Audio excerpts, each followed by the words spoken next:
मेरी आंख। क्या हुआ बहू, मिर्ची का रस आंख में आ गया क्या? ले पानी से आंख धो ले। दूर रहिए मुझसे, मुझे ये झूठी फिक्र दिखाने की कोई जरूरत नहीं है माँ जी, ये सब आपकी वजह से हुआ है। राधिका ऐसे बोलते हुए शालिनी को झटकते हुए अपनी आंख धोने बाथरूम में चली गई और शालिनी बस उसे देखती रह गई। लेकिन राधिका ऐसे क्यों कर रही थी? देखने से तो उसकी सास ठीक लग रही थी, फिर राधिका क्यों उस पर भड़क रही थी? क्या राधिका गलत थी या फिर शालिनी का असली चेहरा कुछ और ही था? जानने के लिए चलिए कहानी में कुछ समय पीछे चलते हैं। मैंने नहीं सोचा था कि मेरे ससुराल में मुझसे ये मिर्ची की सब्जी बनवाई जाएगी। मैंने तो सोचा था कि पहली रसोई में मैं पनीर की सब्जी या बिरयानी बनाऊंगी, लेकिन मेरे घर वाले मिर्च की सब्जी और मिर्च का रायता ही खाना चाहते हैं। चलो कोई नहीं, बना देती हूँ। हो सकता है मेरी पहली रसोई में अपने घर की मिर्ची ही बनवाना चाह रहे हूँ। राधिका ने ऐसे बोलकर खाना बनाना शुरू कर दिया। उसने सबसे पहले बहुत सारी मिर्ची को धोया, फिर उन्हें काट काट कर उसने मिर्ची की सब्जी बना दी। उसके बाद उसने मिर्ची को दही के साथ मिलाकर रायता बनाया और फिर खाना बनाकर वो बोली, सिर्फ मिर्ची ही मिर्ची बनानी थी तो मुझे ये काम ज्यादा भारी नहीं पड़ा। अब जल्दी से टेबल पर खाना लगा देती हूँ, सभी को भूख लगी होगी।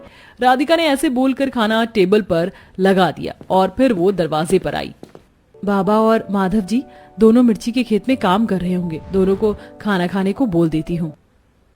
सुनिए, बाबा को बोल दीजिए कि आकर खाना खा लें और आप भी आ जाइए। इतनी जल्दी खाना भी बन गया? ठीक है बाबा, मैं लेकर अभी आता हूँ, बस हम शाम के खाने के लिए भी मिर्ची निकाल लें। माधव की बात सुनकर राधिका बस मुस्कुरा दी और अंदर चली गई। राधिका शालिनी की बहू थी जिसकी अभी कल ही शादी हुई थी। आज राधिका की पहली रसोई थी जिसका खाना बनाने के बाद वो अपने पति और ससुर को खेत से खाना खाने को बुलाने गई थी। राधिका के पति और ससुर के मिर्ची के खेत थे और उन लोगों को मिर्ची खाना भी बहुत पसंद था और इसी वजह से आज राधिका ने अपनी पहली रसोई में भी मिर्ची की ही सब्जी बनाई थी। कुछ ही देर बाद सभी खाना खाने आ गए और आहा, मजा आ गया बहू, क्या सब्जी बनाई है तूने, एकदम परफेक्ट, तीखा और नमक वगैरह सब बहुत बढ़िया है। हाँ राधिका, बिल्कुल माँ के हाथ के स्वाद जैसी सब्जी बनाई है तुमने। खाकर मजा ही आ गया। माधव की बात को सुनकर राधिका बहुत ज्यादा खुश हो गई और उसे उसका शगुन भी मिला। फिर सभी के खाने के बाद राधिका खाना खाने को बैठी और हे भगवान, बाजी जल्दी से पानी दो। ये ले बहू, ये पी। माँ जी, आप लोग ये इतनी तीखी मिर्ची की सब्जी कैसे खा रहे हैं? मेरे तो मुंह से लेकर पेट तक आग सी उतर गई है।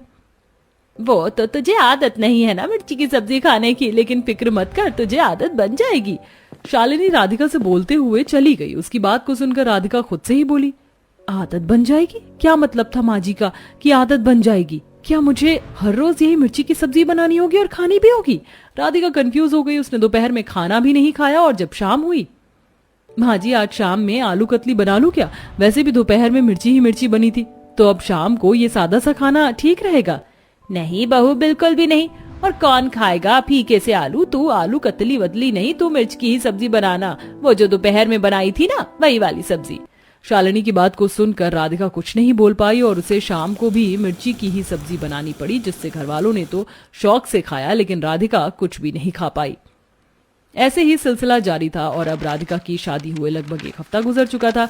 इस 1 हफ्ते में तीनों टाइम राधिका ने मिर्ची से ही खाना बनाया था और आज सुबह भी राधिका मिर्ची के पराठे बनाने जा रही थी। जब देखो मेरे ससुराल वालों को बस ले देकर ये मिर्च ही खानी होती है। दुनिया नाश्ते में लाइट खाना पसंद करती है और इन्हें अंगारे चाहिए। चाय के साथ पराठे भी इन्हें मिर्च के ही खाने हैं। इतना ही शौक है तो कच्ची मिर्ची चबा लिया करे। हाँ, हे भगवान। राधिका पराठे बनाने के लिए मिर्च काट ही रही थी कि उसके हाथ में छुरी लग गई और उसकी उंगली से खून बहने लगा। मेरी सास तो हर एक चीज खेल जा रही है। मेरा हाथ, बस अब बहुत हो गया। अब मैं किसी को मिर्ची के पराठे या मिर्ची की कोई भी चीज बनाकर नहीं दूंगी। राधिका ऐसे बोलते हुए अपने कमरे में चली गई, लेकिन सुबह के 8 बजने वाले हैं। माधव जी, बाबा और माँ सभी भूखे हैं। मुझे नाश्ता बना देना चाहिए, नहीं तो वो लोग भूखे ही रह जाएंगे। मुझे जिद नहीं करनी चाहिए। राधिका को सभी की फिक्र हो रही होती है, जिसकी वजह से वो खुद को रोक नहीं पाई और नाश्ता बनाने गई।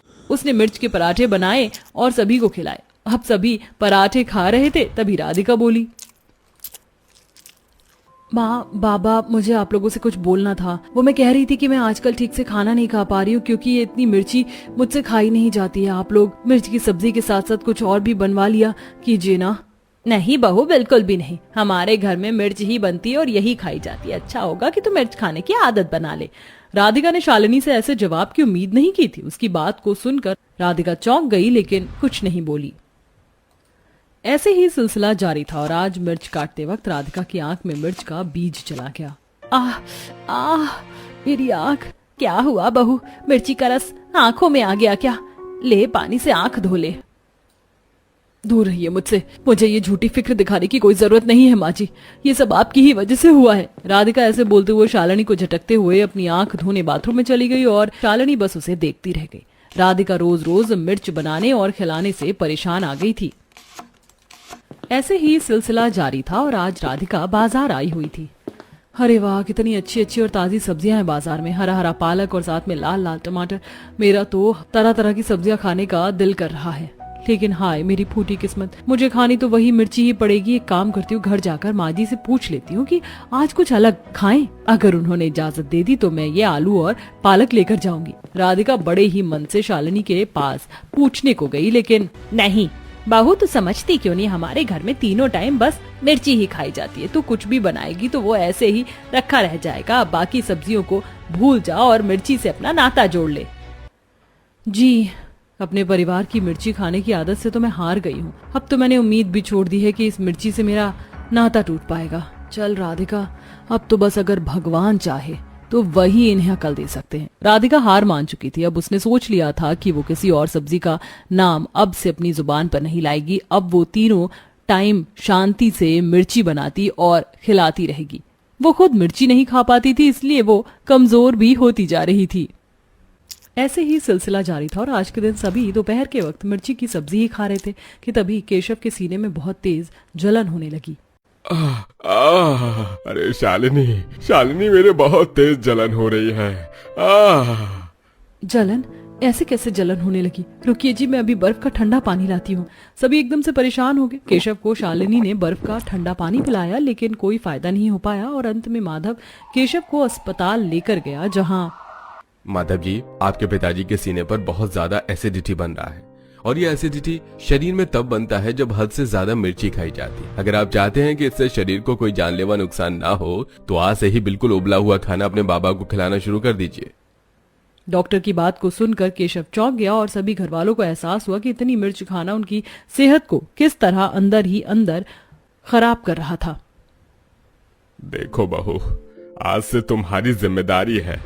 मैं नहीं चाहता कि मेरी तरह किसी और की भी सेहत खराब हो, इसलिए आज से तू खाना बनाएगी और बिल्कुल हल्की नमक मिर्च का बनाएगी। आज से घर में मिर्च खाना बिल्कुल बंद। केशव की बात को सुनकर राधिका ने गर्दन हिला दी। अब केशव की वजह से और सच्चाई को देखते हुए घर वालों ने मिर्ची खाना बंद कर दिया। अब राधिका सभी तरह की सब्जियां बनाती और खिलाती थी, जिससे कि वो भी खुश रहती और केशव भी ठीक होता जा रहा है। सेहत का राज तो सब्जियों में छिपा है। नमक मिर्च तो बस स्वाद के लिए है, इन्हें कभी जरूरत से ज्यादा नहीं लेना चाहिए।